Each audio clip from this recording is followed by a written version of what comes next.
Hey guys, I'm Metagross Freak, and bow ties may be cool, but this episode is not about Doctor Who, so let me get that reference out of the way. This episode is definitely wibbly wobbly though, because today I'm going to compare Krieg, the Psycho class from Borderlands 2, and everyone's favorite Dinobot from Transformers, Grimlock. It may seem like a weird combination, but I think I can easily do it. Let's begin. First of all, I don't mean Grimlock as a whole, because I know that there's several different versions of Grimlock. There's, like, for example, G1, Robots in Disguise, the Unicron trilogy, which I think had two Grimlocks in that version. There's also Transformers Animated, and the War for Cybertron series, just to name five. I think there's also a Beast Wars, and the Shattered Glass, and even the alternate timeline, whatever. There's at least like 6 or 7 different Grimlocks. So specifically, this one's going to be a little bit of G1, but mainly the Fall of Cybertron. Sorry, the latest games, the Fall of Cybertron series, Grimlock, because it's easiest to connect them. First of all, both games, Borderlands 2 and Fall of Cybertron, were both released in fall of 2012. Borderlands 2 was on September 18th, and August 20th was Transformers Fall of Cybertron. So little over a month later. Even though this has no significance in-game, this does put the games as being about around the same time, so it would have been hard for the developers to connect the two. I do realize that Krieg was a DLC character that came later, but arguably, you could say since the games came around the same time, that you can't really say they're based on the same thing. However, based on how this argument goes, you could maybe say the Krieg could have been based on Grimlock. Anyway, keep going. Both characters are products of scientists gone wrong. In the original first generation, Wheeljack and I think, correct me if I'm wrong, Transformers fans, I think it was Wheeljack, based on fossils, found inspiration to create the Dinobots, who went rogue. In the Fall of Cybertron series, it was Shockwave, who is my favorite Transformer. Shockwave and Soundwave, my two favorite Transformers. Shockwave mutated the current Autobot Grimlock and turned his team into the Dinobots based on data he had of Earth dinosaurs at the time. However, it went wrong in both cases. With the G1 example, it was just that they couldn't control the Dinobots because they were stupid, which they added in intelligence, but that didn't really help because even with Grimlock's intelligence, he's still arguably kind of slow, to say the least. Meanwhile, in the Transformers Fall of Cybertron series, Grimlock's not nearly as stupid. In fact, he's actually arguably pretty dang smart, in my opinion. It's just that he's got all this anger fuzz. In fact, Shockwave even says that 87% of his mental capacity is being directed straight to rage and strength, meaning Grimlock is only using about 13% of his brain for actual thinking. This doesn't seem like a lot considering we don't use 100% of our brains for thinking anyway. A lot of it's memory storage and for like muscle memory and motor function and stuff. Like this hand, I don't even have to think about it. I was just like, move hand, done. That takes up a good portion of my brain too. Both are considered monsters. Grimlock is obviously a giant freaking dinosaur who breathes fire, which is pretty dang cool. Meanwhile, Krieg, in his Release the Beast skill, says quite often as one of his lines, "I'm a monster!" as like one of his arms like shrivels and the other one becomes like giant. It's pretty cool. Next up, their signature weapon is giant blades of doom. Um, Krieg has a buzz axe, which is one of the coolest weapons in my opinion, like that I've ever seen as a melee weapon in the game. But there's an upgrade that gives it dynamite, so when you chuck it, it explodes on impact. And you also have Grimlock with his, his giant epic sword, which it's a, I'm not sure if it's a long sword or a bastard sword. You guys can correct me if you know stuff about swords. But he can swing his giant sword with one hand that easily just blows crap up. Next up is a possible issue with defection. In Transformers, in Generation 1, there was original concern that because of his attitude and nature, Grimlock would defect over to the Decepticons.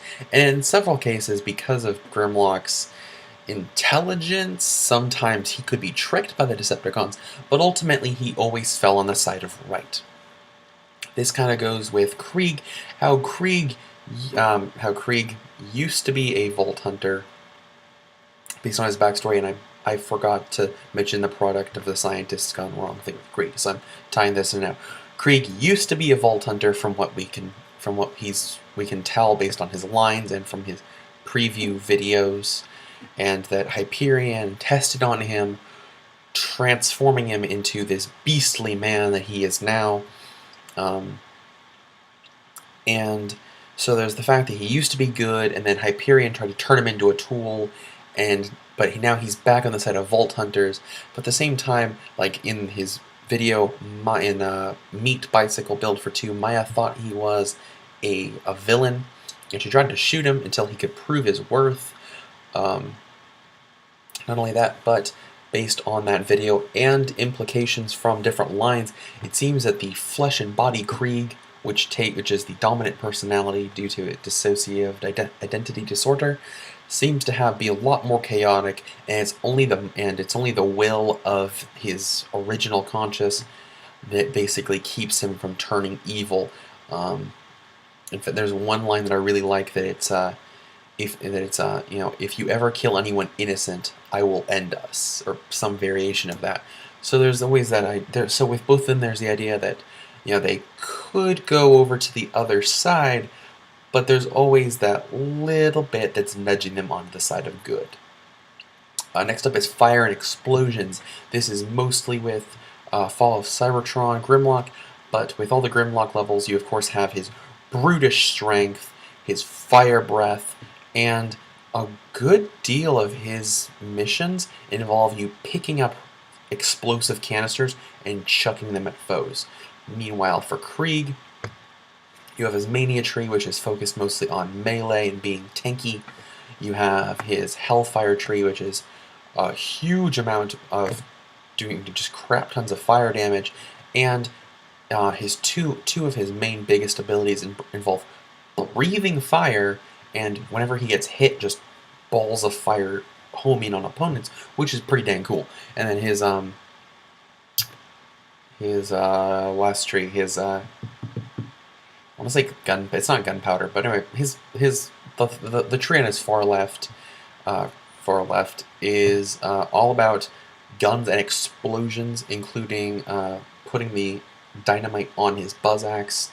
He also has an ability to strip the flesh, which increases at level 5 explosive damage by 30%, and the final one ability in his far left tree gives blood explosion, which means whenever he kills anything, it just explodes. So yeah, lots of melee, lots of fire, lots of explosion. Oh, there's something else I'm forgetting.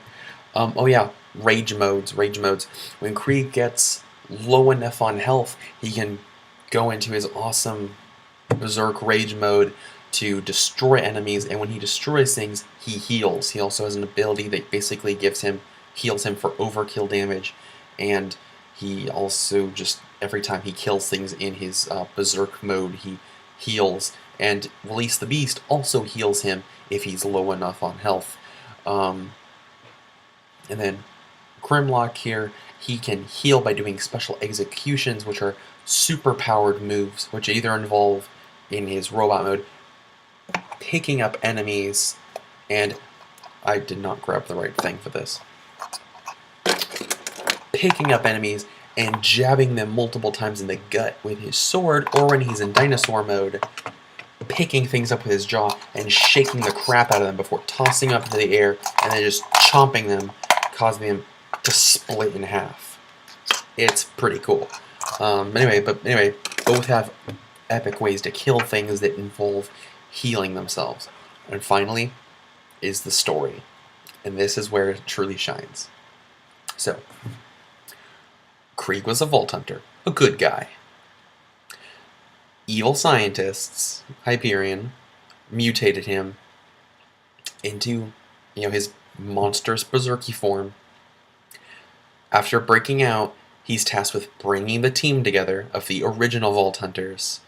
And then along the way, he basically risks dying multiple times to save the day, and ultimately, ultimately, there's the big old sacrifice of Roland dying, Bloodwing dying, Angel dying, all for the ultimate good of stopping the evil organization of Hyperion. In Transformers, we have I like this. We have Grimlock, who's the good guy, and Autobots, mutated by evil scientist Shockwave of the Decepticons, has to bring the team together, which are his Dinobots. And ultimately, there's a bit of sacrifice of just a bunch of Autobots die. So many Autobots die, and to ultimately defeat the Decepticons, which that actually is kind of a longer, drawn-out story. But yeah. So let me know what you think. This was a 12-minute video about why, Krieg and Grimlock are, in my opinion, almost one and the same. I mean, you could even argue that, if they were in the same universe together, if they were in the same universe, they could get along really well. They're both really tanky, murderous, destructive, crazy good guys. Oh, last thing. Defying authority. There we go. Grimlock does not like the leadership of Optimus Prime, and that's why he kind of goes off and leads his own team, because he doesn't really like, being bossed around by Optimus Prime. Krieg, on the other hand, even though he does follow the orders of Roland, he does not like the orders of his brain. In fact, if you have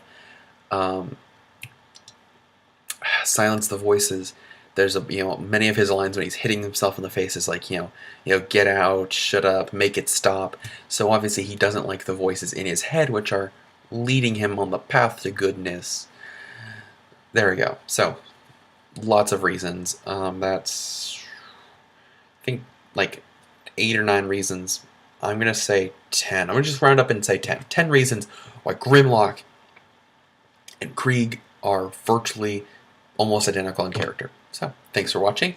I'm Metagross Freak, and I look forward to hearing from you guys about how close you think this is. So, bye, and have a good day.